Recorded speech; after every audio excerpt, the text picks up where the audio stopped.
ನಮಸ್ಕಾರ. ಸುದ್ದಿ ಮೃದಂಗ ವಿಶೇಷ ಕಾರ್ಯಕ್ರಮಕ್ಕೆ ಸ್ವಾಗತ. ನಾನು ಎಚ್.ಎಸ್. ಸುಧೀಂದ್ರ ಕುಮಾರ್. ಬಿಜೆಪಿಯಲ್ಲಿ ಭುಗಿಲೆದ್ದ ಅಸಮಾಧಾನ, ವಾರ್ಡ್ ಅಧ್ಯಕ್ಷ ರಾಜೀನಾಮೆ. ಬಿಜೆಪಿಯಲ್ಲಿ ಭುಗಿಲೆದ್ದ ಅಸಮಾಧಾನ, ವಾರ್ಡ್ ಅಧ್ಯಕ್ಷ ರಾಜೀನಾಮೆ. ಏನ್ರಿ ಇದು? ವಾರ್ಡ್ ಅಧ್ಯಕ್ಷರ ನೇಮಕ ಮಾಡಿ ಇನ್ನೂ 48 ಗಂಟೆಗಳು ಕಳೆದಿಲ್ಲ, ಆಗಲೇ ಒಂದು ವಿಕೆಟ್ ಪತನ. ಯಾವ ವಾರ್ಡು, ಎಲ್ಲಿ, ಏನು ಅನ್ನುವಂಥದ್ದು ಅನೇಕರಿಗೆ ಅಚ್ಚರಿಯಾಗ್ತಾ ಇರ್ಬೋದು. ಯಶವಂತಪುರ ವಿಧಾನಸಭಾ ಕ್ಷೇತ್ರ ವ್ಯಾಪ್ತಿಯ ನಗರ ಮಂಡಲಕ್ಕೆ ಸೇರಿದಂಥ ಒಬ್ಬ ಅಧ್ಯಕ್ಷರು ರಾಜೀನಾಮೆಯನ್ನು ನೀಡಿದ್ದಾರೆ. 25ನೇ ತಾರೀಕು ಸಂಜೆ 5:30 ಗಂಟೆಗೆ ನೇಮಕಾತಿಯ ಆದೇಶ ಹೊರಡಿತು. 28 ಇವತ್ತು ಬೆಳಗ್ಗೆ ಅಥವಾ ನಿನ್ನೆ ಸಂಜೆಯ ರಾಜೀನಾಮೆಯನ್ನು ನೀಡಲಾಗಿದೆ. ಅಸಮಾಧಾನದ ಹೊಗೆ ಭುಗಿಲೆದ್ದಿದೆ. ಯಶವಂತಪುರ ಕ್ಷೇತ್ರ ಅಷ್ಟು ಸುಲಭ ಅಂತ ತಿಳ್ಕೊಳ್ಳೋಕ್ಕೆ ಸಾಧ್ಯತೆಯೇ ಇಲ್ಲ. ಪ್ಲೇಕಾರ್ಡ್ ಪ್ರದರ್ಶನ ಮಾಡಿ ಎನ್ನುವ ರಾಜಾರೋಷದ ವೀರಾವೇಶದ ಭಾಷಣ ಒಂದು ಕಡೆಗಾದರೆ ವಸ್ತುಸ್ಥಿತಿಯೇ ಒಂದು ಕಡೆ ಅನ್ನುವುದಕ್ಕೆ ಇದೇ ನಿದರ್ಶನ.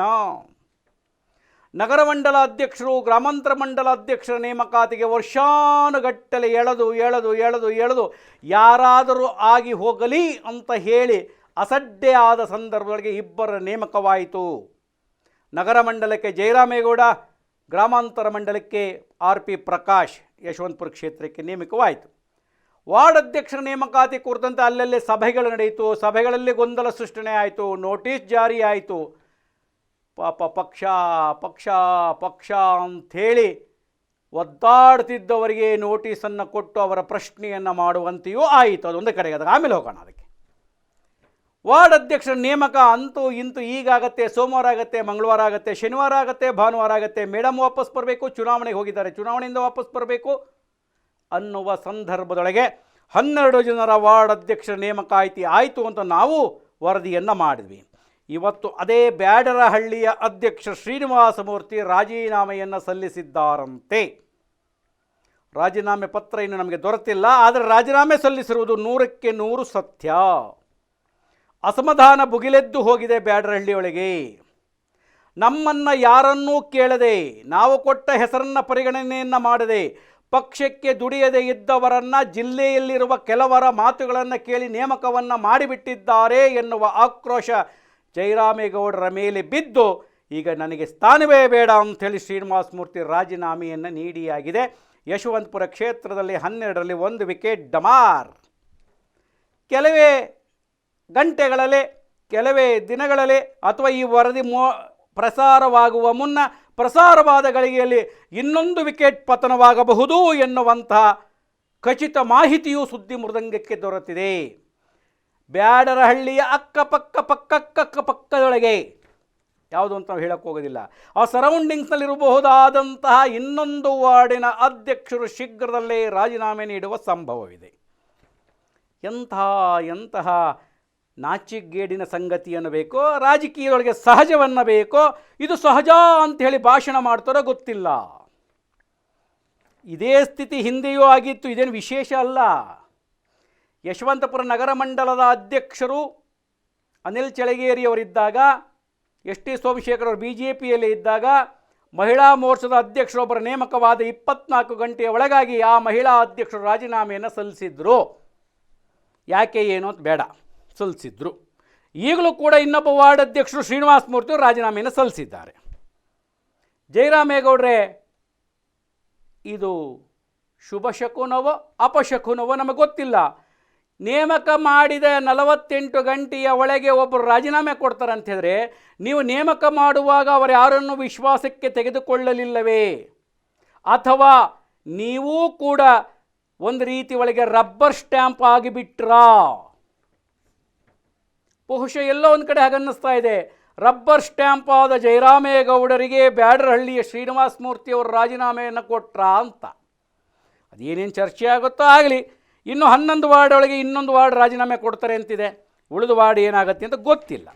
ಈ ಮೊದಲಿಗೆ ಇನ್ನೊಂದು ಚರ್ಚೆ ನಡೀತಾ ಇರತಕ್ಕಂಥದ್ದು ಅಂತಂದರೆ, ಈ ಬಾರಿ ಯಶವಂತಪುರ ನಗರ ಮಂಡಲದ ಅಧ್ಯಕ್ಷರ ನೇಮಕಾತಿಯಲ್ಲಿ 2 ಘಟಾನುಘಟಿಗಳ ನಾಯಕರುಗಳನ್ನು ಸೈಡ್ ಲೈನ್ ಮಾಡಲಾಗಿದೆ.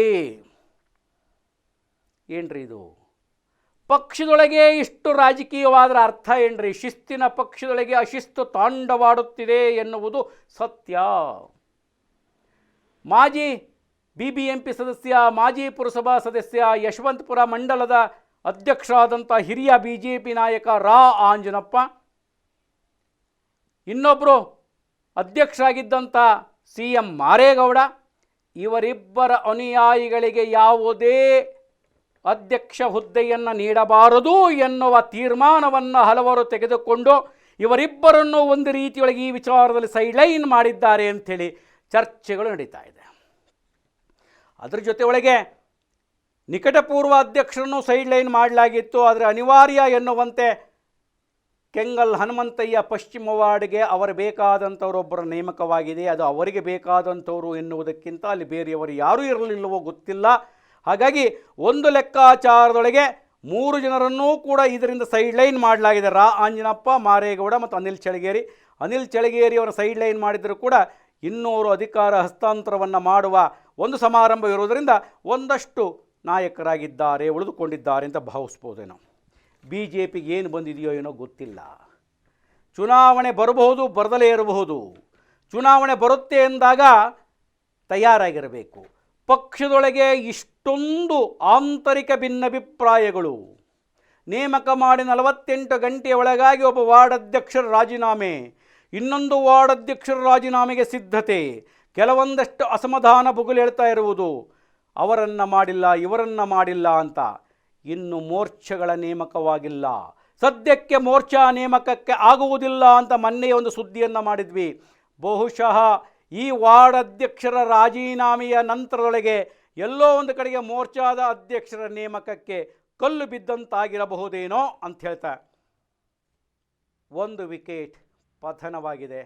ಆರಂಭದ ನೇಮಕಾತಿಯೊಳಗೆ ಜಯರಾಮೇಗೌಡರು ಎಡವುದ್ರ ಅಥವಾ ಜಯರಾಮೇಗೌಡರನ್ನು ಎಡವಿಸಿದ್ರ ಗೊತ್ತಿಲ್ಲ. ಕಾದ್ ನೋಡೋಣ ಏನಾಗುತ್ತೆ ಅಂತೇಳಿ ಅಂತ. ಒಟ್ಟಿನೊಳಗೆ BJPಗೆ ಶಕುನವೋ ಅಪಶಕುನವೋ ಗೊತ್ತಿಲ್ಲ. ಒಂದರ ಮೇಲೊಂದು ಯಶವಂತಪುರ ಕ್ಷೇತ್ರದಲ್ಲಂತೂ ಒಂದು ರೀತಿಯ ಭಿನ್ನಾಭಿಪ್ರಾಯಗಳೇ ತುಂಬಿ ತುಳುಕಾಡುತ್ತಾ ಇವೆ ಅಂತ ಹೇಳ್ತಾ ಮತ್ತೆ ವಿಶೇಷ ಸುದ್ದಿ, ವಿಶೇಷ ಮಾಹಿತಿಯನ್ನು ಹೊತ್ತು ಬರ್ತಾನೆ. ನಮಸ್ಕಾರ.